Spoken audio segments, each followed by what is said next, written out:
ঈদের অনেক শুভেচ্ছা জানাই সবাইকে। ঈদে চলে এসেছি সুহিতাদের বাড়ি, আমি, সহেলি আর দীপ। সুহিতা নিজের হাতে কি সুন্দর করে সাজিয়েছে, ছোট্ট ছোট্ট কি কিউট কিউট জিনিস অ্যাড করেছে, যেমন এই ক্যান্ডেল হোল্ডারটা। অনেকক্ষণ বাদে দেখা মিলল সুহিতার বরের। আর এই যে এদিকে সাজুগুজু করছে সুহিতার মেয়ে, কি কিউট।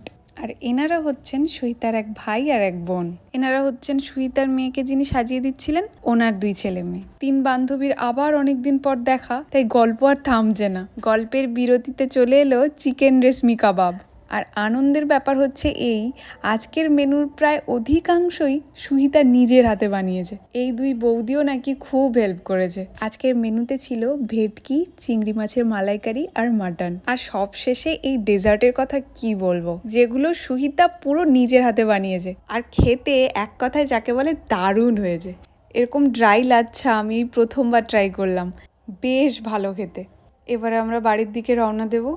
তবে ফেরার সময় সুহিতার করা বাগানখানা দেখে আমার যে কি ভালো লাগলো। যাই হোক, চলো সবাই ভালো থাকো, সুস্থ থাকো। আজকে তাহলে আসি, দেখা হচ্ছে কাল।